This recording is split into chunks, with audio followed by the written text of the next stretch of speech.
예, 그리고 지금 스튜디오에 임주혜 변호사 나와 계십니다. 안녕하세요. 네, 안녕하세요. 예, 지금 증인 신문이 계속 진행되는 상황이고 두 번째 신원식 실장까지 진행이 됐습니다. 예상보다는 조금 늦어지는 모습입니다. 그리고 이제 휴정이 이제 한 5분 정도 있으면 끝나고 세 번째 증인이 시작이 되겠죠. 백종훈 전 국가정보원 차장입니다. 쟁점을 먼저 짚어볼까요, 저희? 네, 백종욱 전 국정원 3차장 같은 경우에는요. 아무래도 이 선관위 관련된 문제에 대한 어떤 그런 답변들이 오고 갈 것이라고 지금 예측이 되고 있습니다. 그러니까 전반적으로 선관위라든가 아니면 지금 비상계엄을 선포할 수밖에 없었던 그런 상황들, 이런 부분에 대한 질문 이어갈 것으로 보이고요. 국정원과 관련된 이 비상계엄과 관련된 일련의 사태들과 관련해서 어떤 식으로 지금 국정원에서 이해를 하고 있었는지 이와 관련한 지시 이런 부분들까지도 함께 논의가 될 것이라고 봅니다. 기본적으로 이전에 있었던 증인 신문과의 차이점이라고 본다면은 오늘은 어떤 국무회의의 어떤 진행 정도라든가 아니면 이 비상계엄을 선포할 수밖에 없었던 그런 비상 상황이라고 인식할 만한 그런 사정들이 있었는지 어떤 절차적인 정당성 부분이나 비상계엄의 선포 요건 관련된 부분들을 좀 중점적으로 지금 질문을 이어나가는 것으로 보고요. 그렇기 때문에 남아있는 두 증인에게도 이와 관련된 질문들이 이어질 것이라고 보고 있습니다. 그렇습니다. 말씀해 주신 것처럼 백종훈 전 국가정보원 차장과 그 이후에 이어지는 김용빈 중앙선관위 사무총장 역시 두 사람이 모두 다 윤석열 대통령이 측이 주장하는 선관위의 시스템적인 문제라든지 이런 부분에 대해서 증언을 해줄 수 있는 사람이란 말이죠. 다만 한 명은 국회 측이 신청하고 한 명은 윤석열 대통령 측이 신청했기 때문에 두 인물 서로 주장하는 바 서로 어떤 부분을 윤석열 대통령 측과 국회 측에서 원해서 신청을 했는가 이 부분 좀 짚어주실까요? 그렇습니다. 사실 이제 백종욱 전 국정원 3차장도 그렇고 뒤에 있을 증인 신문도 그렇고 결국 선관위와 관련된 문제라고 볼 수 있지만 이제 대통령에서 신청한 증인 같은 경우에는 아무래도 선관위 관련해서 문제가 있었다 내지는 이 문제점을 대통령이 굉장히 중요하게 생각할 만했다 이런 취지의 답변을 기대하면서 주신문을 이어갈 것이라고 보고요. 반대편의 측에서 보자면 국회 측에서는 당연히 선관위 시스템에 관련된 문제가 보고가 됐다고 해도 이것이 비상계엄 선포와 연관성을 가질 정도로 문제점을 가진다고 볼 수 없을 뿐만 아니라 선관위 일부 시스템의 어떤 결함이라든가 작은 문제점이 있다고 해도 이것이 지금 윤석열 대통령이 주장하는 외국의 선거 개입, 중국의 선거 개입이라든가 선거 조작 이런 일은 일어날 수 없다. 이런 취지의 진술을 이끌어내고자 하는 그런 의도가 있을 것이라고 봅니다. 네, 알겠습니다. 자, 진 기자, 신원식 증인에 대한 그 과정 좀 한번 정리해 볼까요? 네, 이제 오후 2시부터는 이제 신원식 국가안보실장에 대한 이제 증인 신문이 진행이 됐습니다. 네. 김용현 전 국방부 장관의 전임자였던 국방부 장관이기도 했고요. 그래서 지난 봄에 있었던 그 안가 회동에 참석했던 인물로도 알려졌고 여기서 이제 그 윤 대통령이 비상대권 관련돼서 이런 어떤 계엄에 대한 이야기가 나오기 시작했을 것으로 지목이 됐던 그 회의에 참석을 했던 그 회동에 참석을 했던 사람으로도 지목이 됐죠. 그 당시가 장관이었죠. 그렇습니다. 그래서 이제 이 오늘의 이제 이 신 실장에 대한 신문의 핵심은 그런 부분들에 좀 집중이 됐습니다. 과연 이 안가 회동에서 어떤 내용이 오갔고 거기에 대해서 신 실장이 어떤 식으로 이야기를 했고 또 이제 비상계엄이 해제가 되는 과정에서 또 이제 윤 대통령이 어떠한 행동을 보였는가. 왜냐하면 이제 이 비상계엄 해제를 하는 이 국무회의에 참석을 했던 또 사람이기 때문에 이런 부분에 대한 집중 질의가 이어졌습니다. 신 실장은 우선은 이런 어떤 그 처음에 이제 대통령 측의 신문으로 먼저 시작이 됐는데 이 상황에서 이제 좀 국가 안보 상황이 굉장히 심각했고 이러한 상황으로 인해서 이제 계엄 선포에 이르렀을 것이다라는 취지의 답변을 이어가기도 했습니다. 이 과정에서 국회 예산안 삭감과 관련해서 초급 간부들의 처우가 개선되는 이러한 부분들에 대해서도 어려움이 많았고 이제 이러한 부분들이 좀 이러한 진술들을 내놓기도 했는데요. 그러자 이제 국회 측에서는 이런 삼청동 안가 회동에 대한 이제 집중 질의를 이어갔습니다. 이 자리에서 이제 신 실장은 여기서 이제 말하자면 이런 어떤 비상 조치라고 하는 단어가 나왔고 단지 이제 당시에는 이 비상 조치가 곧바로 계엄을 의미하는 것이다 이렇게 생각을 하지는 못했지만 어쨌든 이제 이러한 부분들에 대해서는 적절치 않다. 그리고 비상계엄이라고 하는 것에 대해서도 적절치 않다고 생각을 했고 이 부분들에 대해서 그때 당시에 이제 이 회동에 같이 참석을 했었던 했었던 김용현 전 장관에게 그 당시에는 이제 경호처장이었죠. 예. 김용현 전 장관에게 우려의 뜻을 좀 전달하기도 했다. 이제 이렇게도 진술을 하기도 했었습니다. 그런 부분들이 있었고 그래서 또 이제 이런 어떤 김 전 장관과 그 자리에도 같이 있었던 여인영 전 사령관에게 유의 깊게 이제 대통령을 잘 모셔라. 뭐 그런 말씀을 혹시라도 안 하도록 대통령을 잘 모셔라. 이제 이런 식으로 해서 좀 계엄에 대해서 이런 어떤 우려의 뜻을 본인이 이제 펼쳤다라고 하는 이런 주장을 펼치기도 했습니다. 예. 네. 신원식 국가안보실장은 국회 측 그리고 윤 대통령 측 양측에서 신청한 증인이었는데 전체적으로 어떻게 들으셨어요? 그렇습니다. 이 신원식 국가안보실장 같은 경우에는 양쪽 모두에서 증인으로 신청했습니다. 그만큼 양측 모두 신원식 국가안보실장에게 얻고자 하는 답이 있었다 이렇게 볼 수 있거든요. 일단 신원식 국가안보실장은 중요한 점이 지금 윤석열 대통령이 처음 비상조치라는 부분을 언급한 지난해 이제 3, 4월 봄에 지금 김용현 전 국방부 장관의 전임자였다 이렇게 예. 볼 수 있습니다. 그렇다면 윤석열 대통령의 가장 측근에서 이 비상조치와 관련된 논의를 사전에 나눴을 것이다라는 추측이 가능했고요. 만약 이 과정에서 신원식 국가안보실장이 어떤 좀 문제점이 있다 내지는 윤석열 대통령을 저지하고자 해서 혹시 경질된 것이 아니냐 이런 이야기들도 나왔었거든요. 예. 이제 이런 부분들에 대해서 좀 의구심을 갖고 있는 와중에 증인 신문들이 이어지게 됐고요. 기본적으로 지금 신원식 국가안보실장의 답변을 보자면은 어떤 비상 조치에 대한 언급을 작년 이제 봄 3, 4월에 들은 부분은 인정을 했습니다. 그런 비상 조치가 언급은 됐지만 당시에는 이것이 어떤 그 비상 계엄, 지금 12.3 비상계엄 선포를 예정을 하고 한 발언이라고까지는 생각하지 못했다. 예. 이런 취지로 답을 했고요. 다만 이것이 계엄이라고는 생각을 하지 못했다고 해도 이 비상조치라는 것이 정치적으로 절대 좋은 선택이 아닐 것이라는 판단은 그 당시에도 들었기 때문에 이 부분에 대한 우려를 지속적으로 보여왔고 예. 12.3 비상계엄이 선포된 이후에도 이것이 사실 정치적으로 올바른 선택은 아닐 것이다라는 생각을 하게 되었다. 이런 부분에 대해서는 좀 언급을 했습니다. 예. 하지만 기본적으로 그러니까 본인이 국방부 장관으로 재임을 했던 당시에 실질적으로 비상계엄이 논의가 되었다는 부분에 대해서는 인정을 하지 않았다고 볼 수 있습니다.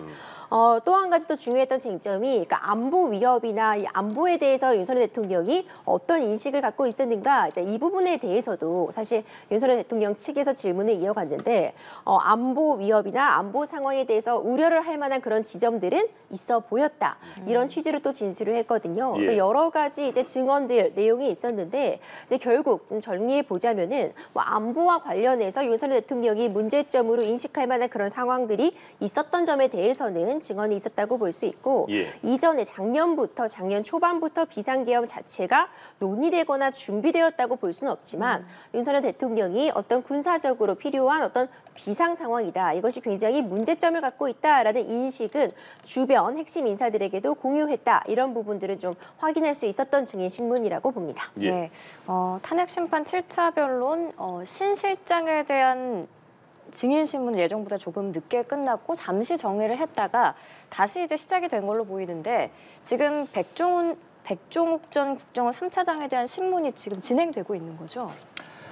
그렇습니다. 지금 이제 이런 백종욱 이제 씨에 대한 이제 증인 신문은 지금 이제 진행이 되고 있는 상황이고요. 예. 또 이제 피청구인 측 예. 즉 대통령 측에서 이제 먼저 신문을 하고 있습니다. 예. 지금 오전 앞서 있었던 2명의 증인은 다 이제 쌍방에서 신청을 한 증인이었고요. 지금 이제 백종욱 씨 같은 경우는 이제 대통령 측, 윤 대통령 측이 이제 신청을 한 증인이기 때문에 네. 이제 백 전 차관에 대한 이제 백 전 차장에 대한 네. 이 증인 신문은 대통령 측에서 먼저 이제 주신문의 기회를 얻고 이제 질문을 하고 있는 그런 상황입니다. 예. 그러니까 윤 대통령이 오늘 출석을 오늘도 했는데 언급한 바도 한번 정리해 보면 좋을 것 같아요. 네, 그렇습니다. 윤 대통령은 오늘도 이제 참석을 했고요. 그래서 굉장히 여러 가지 발언을 이어갔는데 우선 이상민 전 장관의 오전의 신문에서 좀 쟁점이 됐던 부분들이 몇 가지가 있었습니다. 예. 그 중에 하나가 바로 이제 증거 채택의 문제였는데요. 지금 윤 대통령 측에서는 이 지금 군 관계자들, 그러니까 이 비상계엄과 관련된 관계자들의 그 검찰 피의자 신문 조서를 이제 헌재가 증거로서 받아들이면 안 된다. 이제 이런 주장을 하고 있습니다. 예. 이게 형사소송법이 개정이 되면서 이 피의자 이제 어떤 동의가 없는 이러한 조서는 이제 뭐 증거로 쓰면 안 된다. 이렇게 좀 개정이 됐고 이 헌재에서 이런 심판을 진행을 할 때는 이걸 준용을 하도록 되어 있다. 예. 근데 이제 탄핵 심판은 굉장히 단심제고 또 바로 이제 결정이 나게 되면 파면 여부를 결정하는 재판이기 때문에 굉장히 좀 강력하게 이 법을 좀 이제 적용을 해야 된다. 이제 이런 논리를 폈는데 예. 오늘 이제 재판부에서 얘기를 한 부분은 받아들일 수 있다라고 하는 부분이고 선례에도 변함이 없다라고 하는 부분이라서 증거로 계속 보겠다라는 취지의 얘기를 했거든요. 네. 이제 그러자 이제 윤 대통령이 이제 발언 기회를 얻어서 그런 어떤 지금 굉장히 사실 이 사건 초반에 여러 수사기관들이 달려들어서 수사를 했잖아요. 예. 그렇기 때문에 조서들도 굉장히 혼재가 되어 있고 이런 조서의 내용들도 굉장히 서로가 상충되는 부분들도 많아서 굉장히 좀 증거 능력에 대해서 좀 엄밀하게 판단을 해볼 필요가 있다라고 하는 취지로 또 이야기를 하기도 했습니다. 예. 이제 그렇게 좀 증거 능력에 대한 이야기를 하기도 했고요. 또 그리고 지금 이제 신 실장의 이 그 발언 마지막 부분에 이제 이 신 실장의 신문이 끝나고 이제 이런 어떤 그 소추위원 측의 발언 기회가 있었습니다. 예. 그래서 이제 정청래 법제사법위원장이 직접 발언을 하기도 했는데요. 이제 정청래 위원장은 이제 그 동안에 이제 이런 어떤 윤 대통령의 주장에 대해서 좀 굉장히 뭐 이런 경고성, 짧은 계엄이었다, 뭐 이런 주장도 말이 되지 않고 또 이제 예산이라고 하는 부분도 자꾸 이제 국회에서 일방적으로 이제 거대 야당이 폭주를 했다고 하는데 본인이 이제 25번에 이르는 유례 없는 거부권을 행사하기도 했다. 예. 그것이 굉장히 좀 이게 합치가 되지 않는 그러한 것이었고 또 이제 그런 어떤 뭐 이 지금 비상계엄 선포로 인해서 위헌적인 비상계엄 선포로 인해서 굉장히 많은 군 관계자들이 지금 수사를 받고 있고 재판을 받고 있고 이러한 상황들에 이르게 했고 이제 결론적으로는 여태한 주장인데 그러한 부분들에 대해서 윤 대통령에게 굉장히 좀 강하게 책임을 묻는 그런 입장을 밝히기도 했는데 여기에 바로 이제 윤 대통령이 맞서서 그런 어떤 지금 이제 뭐 예산 입법이 국회의 권한이라고 했는데 뭐 비상계엄 선포와 그에 따른 후속 조치도 그렇게 따지면 헌법상으로는 대통령의 권한이다.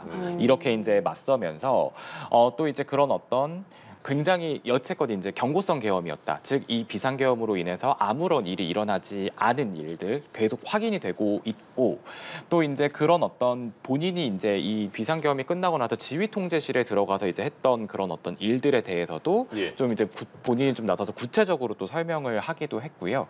이런 식으로 좀 본인이 그동안에 해왔던 그런 주장들에 대해서 적극적으로 다시 한 번씩 발언을 하면서 또 이제 중간에 또 이상민 전 장관 신문 때는 또 부서, 그러니까 즉 이제 국무위원들이 서명을 하는 예. 행위죠. 그런 부분들에 대해서도 이제 본인이 좀 바로잡기도 하는 등 이렇게 적극적으로 나서면서 본인이 여지껏 해왔던 주장들을 다시 한번 좀 반복을 하는 그러한 모습을 보이기도 했습니다. 예. 예, 지금 화면에 보시면 조금 전 헌법재판소 모습인데요. 김용빈 중앙선관위 사무총장이 조금 전에 헌법재판소에 출석을 하는 모습입니다. 오늘 대통령 탄핵 심판 7차 변론의 마지막 증인으로 예정이 돼 있는데요. 뭐 예정대로라면 오후 5시에 증인 신문이 예정될 걸로 보이는데 조금씩 미뤄지고 있기 때문에 그 이후에 증인 신문이 좀 이뤄질 걸로 보이고요. 또 김용빈 사무총장은 윤 대통령과 동문으로도 좀 알려진 인물이고 그동안 부정선거 의혹을 부정해왔던 인물이기도 합니다. 예, 서울대 법대 79학번이라고 알려져 있죠. 그리고 지금 현재는 백종욱 국정원 3차장 증인 신문이 이어지고 있으니까 진기훈 기자는 질문이나 뭐 답변에 대해서 추가로 들어오는 소식이 있으면 바로바로 전해주시면 좋을 것 같고요. 네. 임주혜 변호사님, 그 조금 전에 진 기자가 언급한 것처럼 헌재가 비상계엄 관련자들의 진술이 담긴 검찰 피의자 신문조서 탄핵 심판 증거로 쓰겠다 이렇게 했더니 윤 대통령 측에서는 반대를 했잖아요. 정영식 재판관도 거기에 대해서 설명을 했던데 헌재가 그걸 증거를 채택한 이유와 대통령 측이 반대하는 이유는 뭘까요? 굉장히 중요한 쟁점이 될 수 있습니다. 예. 그러니까 경찰, 검찰 이런 과정에서 수사를 받다 보면은 당연히 내가 이제 신문하는 그런 내용들에 대해서 이제 답변을 하게 됩니다. 그러면 이것이 조서의 형태로 남아 있게 되는데요. 예.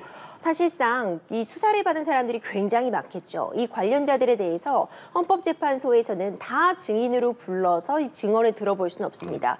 물리적으로 불가능한 측면이 있기 때문에 헌법재판소 입장에서는 이것이 헌법재판이라는 그 특성, 어떤 상황이 지금 헌법과 법률에 위배되는 부분이 있는지를 밝히는 것을 쟁점으로 하는 이 헌법재판소의 특성을 고려할 때 형사재판만큼의 높은 어떤 증명도를 요구하진 않는다. 이렇게 기본적으로 보고 있는 것이죠. 예. 그렇기 때문에 물론 이제 2020년도에 이 개정된 형사소송법에 따라서 검사가 작성한 이 피의자의 신문조서, 그러니까 검사가 조사를 할 때 피의자의 신분으로서 답변했던 그 내용에 대해서도 작성된 이 피의자 신문조서도 재판에 가서 내가 이것에 대해서 재판의 증거로 사용하는 데 동의하지 않는다라고 한다면은 형사재판에서는 사용할 수 없는 것으로 되었지만 예. 적어도 헌법재판에서는 이것을 유무죄를 다투는 것이 아니라 이 상황이 헌법과 법률에 위배되는가 위배되지 않는가만을 다루는 것이기 때문에 네. 지금 검찰에서 작성한 그 피의자 신문 조서를 증거로 채택해서 헌법재판소에서는 들여다보겠다는 겁니다. 예. 실제로 헌법재판소법에 따르면은 헌법재판의 그 취지에서 벗어나지 않는 선에서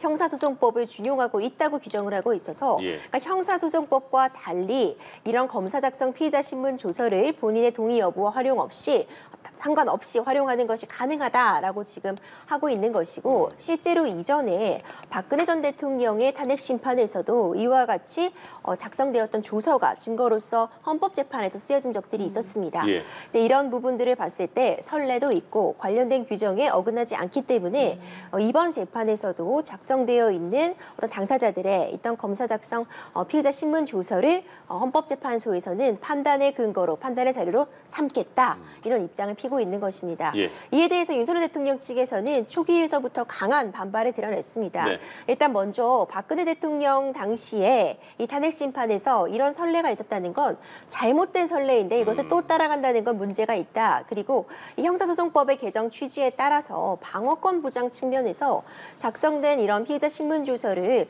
동의 없이는 활용하지 못하도록 하고 있는데 헌법재판에선 이걸 달리 적용하는 것은 불합리하다. 이런 취지로 지금 이에 대해서 반박을 하고 있고 예. 이런 부분을 오늘 재판에서도 윤석열 대통령이 다시 한번 강력하게 주장을 했습니다. 네. 이 부분이 또 의미가 있을 수밖에 없는 게 앞서 우리가 이 헌법재판에서 증인 신문들 다 함께 보셨잖아요. 네. 특히 뭐 여인현 전 사령관이나 이진우 전 사령관 같은 경우에는 대부분 증언을 하지 않았습니다. 맞습니다. 대부분의 질문에 증언을 하지 않았지만 수사기관에서는 굉장히 여러 가지 이야기를 이미 해온 것으로 지금 알려져 있죠.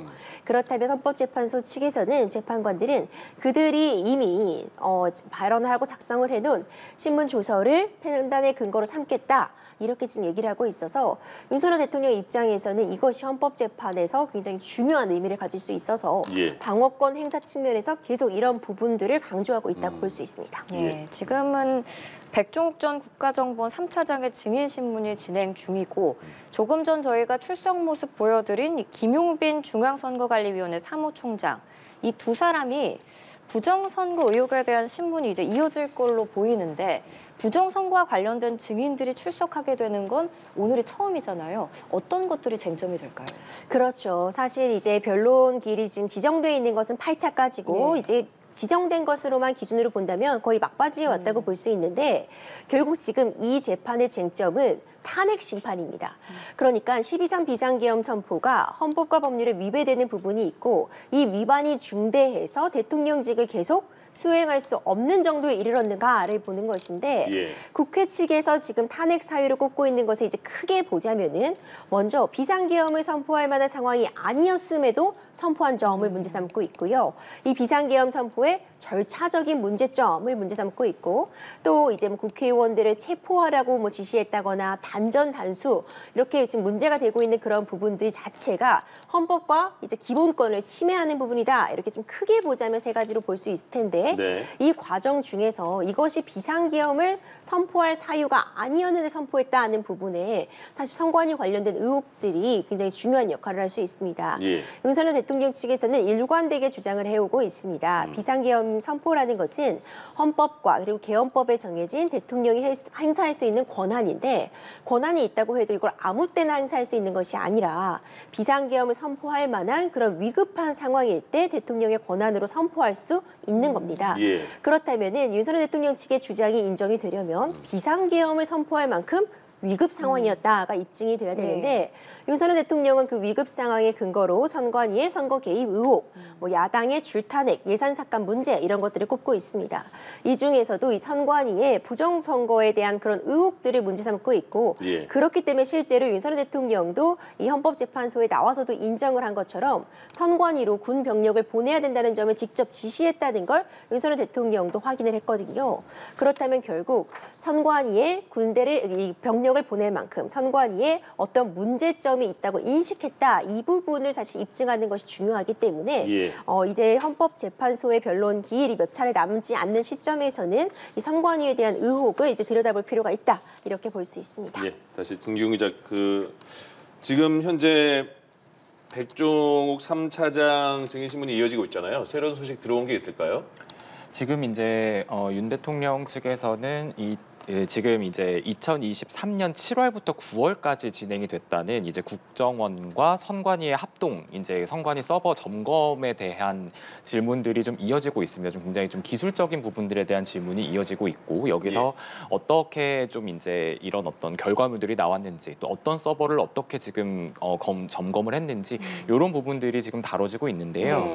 앞서 이제 백 전 차장 같은 경우는 이 지금 선관위 서버 중에서 5%만 점검이 되었다라고 예. 얘기를 한 바 있습니다. 지금 오늘의 증언에서도 그 부분이 그대로 나타나고 있는데요.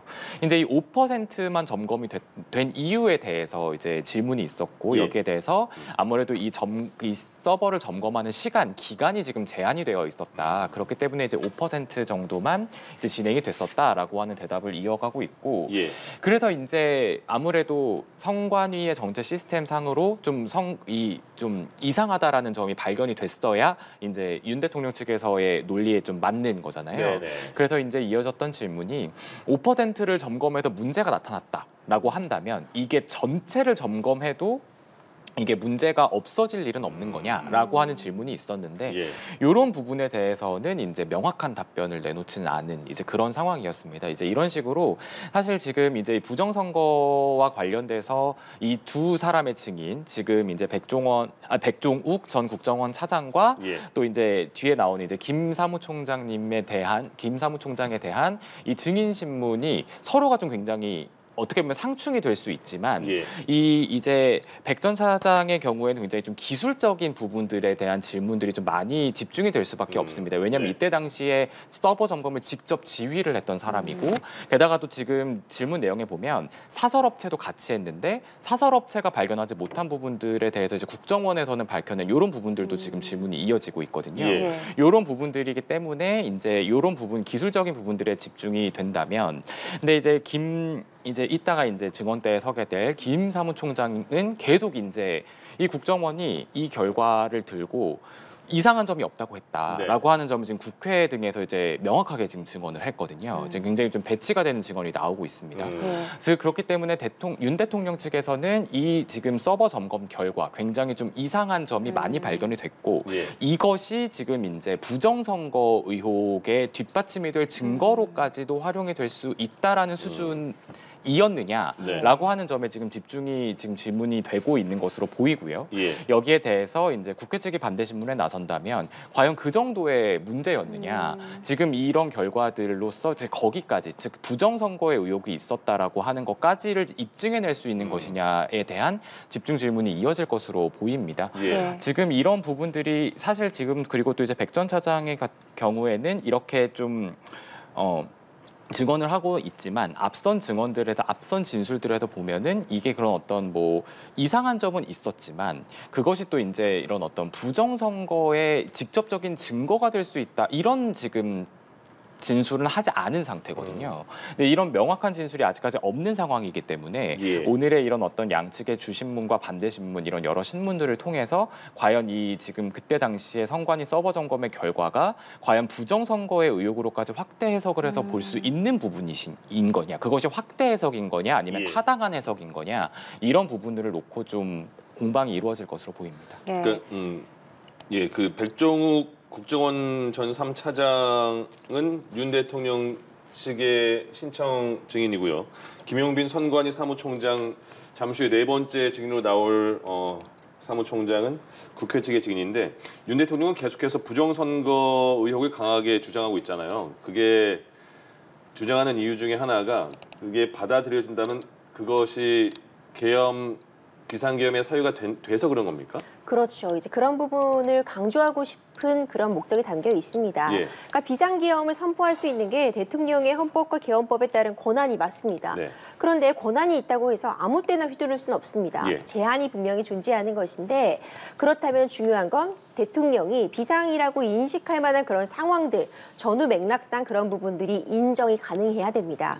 이것이 또 내란죄와도 연결될 수밖에 없는 부분인 게, 예. 내란죄는 결국 국헌문란의 목적이 있어야지만 처벌이 되는 그런 목적을 갖고 있는 범죄라고 볼 수 있거든요.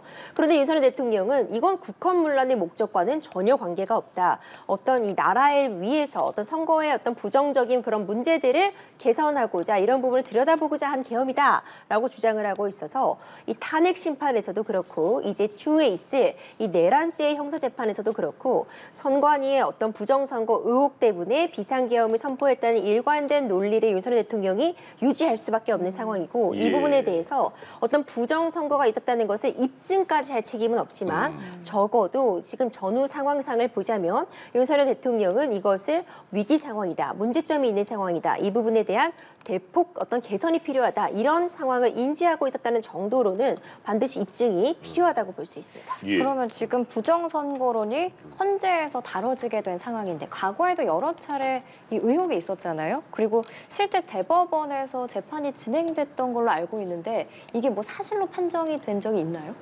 그렇죠. 이제 이런 부분들이 의혹으로 제기될 수는 있지만 구체적으로 문제가 있다, 내지는 그래서 선거를 다시 해야 된다, 이런 판단을 받기는 어렵죠. 그리고 네. 그런 판단을 받은 적은 없지만, 지금 중요한 점은 윤석열 대통령은 그런데 서버를 점검을 하고 뭔가 보안 사항에 대해서 개선을 요구해도 제대로 협조가 되지 않고, 뭐 서버는 계속 가동해야 되니까 앞서 나온 증언처럼 뭐 5% 정도밖에 점검이 안 되고, 이런 이야기들이 나오니까 결국 비상계엄을 선포해서 이 부분을 들여다보려고 했다, 또 이런 취지의 주장을 지금 헌법재판 증언을 통해서도 하고 있거든요. 예. 그러니까 이런 전반적인 상황을 보자면 결국 윤석열 대통령 측에서는 비상계엄을 선포할 정도로 어떤 선거와 관련해서 문제점이 있다고 느낄 만한 그런 주변 상황들이 존재를 했고, 구체적으로 어떤 물증을 갖고 있다기보다는 예. 그런 부분을 확인하기 위한 비상계엄 선포였다라는 지금 일관된 논리를 갖고 있다고 설명할 수 있습니다. 그러니까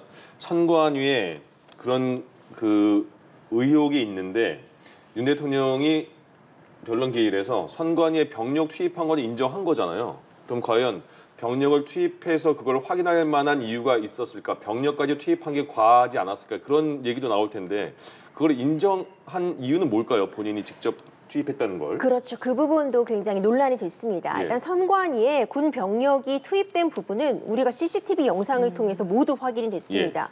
그것은 헌법재판이 시작되기 전에도 이미 영상을 통해서 공개가 된 그런 상황이었는데요. 그리고 윤석열 대통령 입장에서는 사실 일관되게 선관위 부정선거 관련된 의혹들을 해소하고 싶었다라는 이야기를 해오고 있었기 때문에 예. 윤석열 대통령은 본인이 지금 주장하고 있는 논리와도 맞고 사실관계에도 맞는 상황, 그러니까 본인의 지시를 통해서 선관위에 군 병력을 보냈다, 이 부분까지는 인정을 한 것이라고 네. 보고요. 그래야지 또 일관성을 또 유지할 수도 있습니다. 하지만 또 이제 선을 그은 부분은 이것이 어떤 선관위를 장악한다거나 무력으로 어떤 부분들을 행하려고 하기보다는 점검을 시도하기 위한 차원이었다라고 또 좀 선을 긋고 있거든요. 예. 근데 중요한 쟁점은 이게 과연 어떤 비상계엄 선포 하에서 군 병력이 투입된 부분까지는 어느 정도 뭐 인정을 한다고 해도 과연 어떤 목적을 갖고 있는가, 이 군을 투입한 부분이 어떤 선관위에 대해서 무분별하게 장악을 한다거나 아니면 서버를 반출해 오기 위한 것이었냐, 이런 부분은 또 좀 더 좀 들여다볼 여지가 충분히 있어 보입니다. 보입니다. 예. 또 이번 주 목요일에 그 조태용 국정원장 증인 출석도 예정이 돼 있는데 앞서서 홍장원 전 차장이랑 윤 대통령의 진술이 엇갈린 바가 있잖아요. 그렇기 때문에 지금 신문이 진행되고 있는 백 전 차장의 증언 그리고 조태용 원장의 진술도 굉장히 중요한 부분으로 저희가 주목을 해봐야겠죠. 네, 충분히 그럴 수 있습니다. 일단 홍장원 전 차장 같은 경우에 홍장원 차장이 굉장히 많은 증언들을 쏟아냈습니다. 특히 그 당일에 다른 전 사령관들은 입을 꾹 닫는 그런 모습을 보였는데 일단 홍장원 차장 같은 경우에는 뭐 재판을 받는 상태가 아니었죠. 기소된 상태가 아니기 때문에 보다 좀 자유롭게 발언을 할 수 있는 측면도 있었고 이전에도 사실 윤석열 대통령 측에 불리할 것으로 여겨지는 그런 진술들을 많이 해왔습니다. 하지만 이런 홍장원 차장의 증언 그 내용들에 대해서 윤석열 대통령 측에서는 다 이 부분을 좀 탄핵시켜야 하는 이 부분의 신빙성을 낮춰야 하는 그런 상태고 또 재판관들도 이 부분이 굉장히 중요한 쟁점이 될 수 있기 때문에 특히 그 국회의원 체포조, 그 체포 명단 같은 부분 작성한 경위 이런 부분들을 굉장히 꼼꼼하게 질문하는 모습을 확인할 수 있었습니다. 결국 홍장원 차장이 주장하는 또 증언한 내용이 있고 윤석열 대통령 측에서 주장하고 있는 내용 그리고 다른 관련자들의 증언 내용이 완벽하게 일치하고 있지 않은 현 상황들을 고려할 때 그렇다면 누구의 말이 더 신빙성이 높은지를 판단해야 하는 상황입니다. 다른 물적 증거가 있다면 그 부분에도 참고할 수 있겠지만 어떤 물적 증거가 확실하지 않은 상황이라면 다른 사람들의 증언을 통해서 어느 쪽 이야기가 더 신빙성이 높은지를 확인할 수 있거든요. 그렇기 때문에 조태용 국정원장 같은 경우에도 실제로 어떤 윤석열 대통령으로부터 직접적인 지시를 받았는지 그리고 이것이 홍장원 차장의 이야기와 일치하는지 이런 부분들을 좀 충분히 확인해 볼 필요가 있어 보입니다. 오늘 10시부터 7차 변론길이 시작이 됐고 첫 번째 증인 신문이 원래 다 증인마다 90분씩 증인 신문이 예정돼 있었는데 첫 번째 증인부터 거의 2시간 가까이 이어지면서 지금 세 번째 증인 신문이 이어지고 있습니다. 그러니까 오늘은 정말 종일 재판이 될 것 같습니다. 진규 기자, 그럼 다시 처음으로 돌아가서 오늘 처음 보니까 양측에서 윤 대통령 측과 국회 측에서 한 10분 정도 PT로 이제 오늘 주요 내용을 알리던데 그 내용을 한번 전해주시면 오늘 이런 흐름으로 양측의 공방이 있겠구나 알 것 같거든요. 다시 한번 정리해 볼까요? 네, 그 변론에 대한 PT, 그러니까 양측의 입장을 좀 재확인하는 이제 그러한 PT가 있었습니다. 국회 측이 먼저, 그러니까 좀 청구인 측이 먼저 진행을 했는데요. 특히 이제 세 가지로 이제 윤 대통령 측의 주장을 반박을 하고 있습니다. 첫 번째는 이제 야당의 입법 독재와 이제 예산 폭주로 인해서 지금 국가의 그런 어떤 비상 사태와 비슷한 그런 어떤 상황이 초래가 됐고 그래서 계엄을 선포할 수밖에 없었다. 이게 지금 윤 대통령 측의 주장인데 이런 부분들에 대해서 이제 입법 독재는 없었다. 그리고 정쟁을 펼치고 있는 상황을 국가의 비상 사태로 볼 수는 없는 것이기 때문에 이제 그런 부분들에 대해서도 윤 대통령 측의 주장은 이유가 없고. 또 이제 부정선거의 의혹이 허구이다라는 이제 부정선거 의혹 지금 저희가 계속 얘기를 하고 있는 그 의혹도 허구이다. 지금 그리고 어떻게 보면 대통령이라고 하는 자리는 헌법상으로는 이제 헌법 수호의 의무를 굉장히 강하게 가지는 자리인데 이 자리에 있는 대통령이라고 하는 신분을 가진 사람이 이 부정선거 의혹을 전제한다. 이거 자체가 이제 헌법과 그런 어떤 선거관리위원회 이런 어떤 헌법기관들의 신뢰도 그리고 대법원 등 이런 사법기관들의 신뢰도를 대단하게 훼손하는 일이다.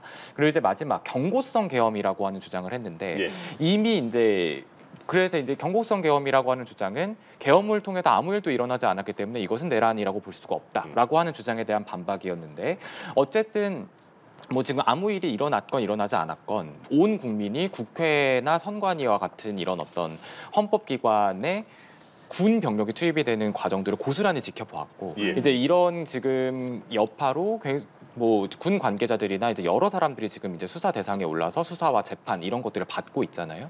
이런 어떤 상황들이 벌어졌는데 이것이 이제 마치 아무 일도 일어나지 않았던 것처럼 이런 어떤 모의라고 하는 이런 부분들까지도 없었던 것처럼 이렇게 주장을 하는 것은 맞지가 않다. 그렇기 때문에 이건 굉장히 중하게 처벌이 되어야 하는 부분이다라고 주장을 했고 이제 대통령 측에서는 이런 어떤 이 탄핵 소추 이유들에 대한 좀 반박을 했었었는데 첫 번째가 이제 국회 봉쇄 주장이 있었잖아요. 이제 국회에 이런 어떤 그 계엄 해제 그 요구 결의안의 통과를 막기 위해서 국회를 봉쇄하려는 목적이었다. 근데 하지만 그것이 아니다라고 이제 또 반박을 했고 또 체포조 운용도 마찬가지입니다. 그렇기 때문에 이렇게 그때 당시에 투입됐던 군이나 이런 사람들이 말하자면 이제 국회의원들도 그냥 바로 들여보내줬고 또 이런 어떤 신분 확인을 거쳐서 뭐 보좌진이나 이런 사람들도 들여보내줬고 이러한 행위들 이렇게 뭐 시민들에게 제압을 당하기도 하고 이러한 행위들이 지금 앞선 변론이라든지 이런 여러 가지 증언을 통해서도 확인이 되고 있기 때문에 예. 이런 어떤 아무 일이 없었다라고 하는 주장을 다시 한번 확인을 했고 또 선관위의 불법 압수수색 시도와 같은 경우도 마찬가지. 이제 이런 부분들에 대해서도 여지껏 계속 해오고 있던 주장들을 좀 계속 반박을 했고요. 특히 이제 최상목 권한대행에게 전달이 됐다는 그 비상입법기구 관련 쪽지 관련돼서도 이제 반박을 했는데 네. 이 비상입법기구라는 게 이제 결론적으로 보면 지금 여기서 이제 이 문건에서 언급이 됐던 기구는 국회의 예산을 전제로 하는 기관이기 때문에 이런 부분들이 지금 이제 국회 측에서 주장을 하는 이런 국회를 대신하는 이런 어떤 입법기구와 같은 성격을 띠는 것은 아니다. 그렇게 해석을 할 일이 아니고 그런 이제 뭐 계엄 이후에 뭐 예산이 이제 긴급하게 필요하는 부분들도 있고 이제 이런 여러 가지 이유들이 있었다고 예. 김용현 전 장관 증인신문 때 얘기가 나왔었잖아요. 그런 비슷한 주장을 계속 되풀이를 했습니다. 결국엔 본인들이 지금 하고 싶어하는 주장들을 다시 한번 이제 정리를 해서 좀 요지를 전달을 한 그런 PT라고 볼 수 있습니다. 그러니까 양측의 그 PT를 보면 양측의 주장을 다시 한번 지금 그 탄핵 심판이 계속 길어지니까 요점에서 이탈한 분들도 계실 것 같은데 다시 한번 그 잡아주는 의미에서 진기훈 기자의 그 얘기를 들어봤습니다. 네, 이제 지금 예정대로라면 내일 모레가 마지막 탄핵 심판 변론 기일인데 이 변론 기일이 추가될 가능성은 어떻게 보시는지 이게 오늘 있을 증인들의 증언과 그리고 마지막 날에 있을 증인들의 증언에 따라서 증인들이 더 추가가 될 수도 있고 기일이 추가가 될 수도 있는지 어떻게 보시는지 궁금합니다. 네, 충분히 변론 기일이 더 지정될 가능성이 있어 보입니다. 지금 시간이 5시를 넘어가고 있는데 원래대로라면은 이제 오늘 4번째 증인 김용빈 사무총장에 대한 증인 신문이 시작되어야 되는 시점이죠. 5시부터 시작이죠, 원래. 그렇죠. 예. 그런데 사실 재판관들도 이제 질문을 더 추가적으로 할 수밖에 없는 상황이고 오늘 같은 경우에는 앞서 양측 모두 이제 프레젠테이션을 통해서 어떤 지금까지의 주장들을 한번 정리하는 시간을 또 가지기도 했습니다. 예. 그러다 보니 시간이 조금씩 늘어나게 되어서 지금 오늘도 저녁 늦게까지 이어질 수밖에 없는 상황입니다. 이 마지막 변론 기일이 지금 13일에 예정되어 있는데 13일에도 증인 신문이 4명 진행이 돼야 됩니다. 네. 그렇다면은 원래는 이제 변론을 종결하려면 양측의 어떤 최후의 어떤 그런 변론을 들어볼 필요도 있고 특히 윤석열 대통령의 최후 진술 같은 부분도 헌법재판소에서 진행을 하게 되는데 그러기에는 물리적으로 시간이 부족해 보입니다. 예. 그리고 지금 아직 채택되지 않은 증인 가운데 한덕수 총리 같은 경우에는 오늘 이상민 전 행안부 장관이 다 많이들 예측을 하기로는 오늘도 입을 열지 않을 것이다 이런 예측도 참 많았어요. 네. 특히 이상민 전 행안부 장관 같은 경우에는 본인도 법조인 출신이기 때문에 뭐 선택적으로 대답을 하기보다는 다 대답을 하거나 다 대답을 하지 않는 선택을 할 것이다. 그것이 더 유리하다고 판단을 할 것이다라고 보았는데 그래서 다 이야기하지 않을 것이라는 예측에서 좀 예. 벗어난 부분이 있어서 앞으로 변론 기일들은 충분히 더 진행될 가능성이 높아 보입니다. 그렇군요. 네, 윤석열 대통령의 7차 탄핵 심판 변론 현재 진행 중에 있습니다. 추가되는 소식 있으면 전해드리도록 하겠고요. 지금까지 임주혜 변호사 그리고 진기훈 기자와 함께했습니다. 네, 말씀 잘 잘 들었습니다. 들었습니다. 고맙습니다.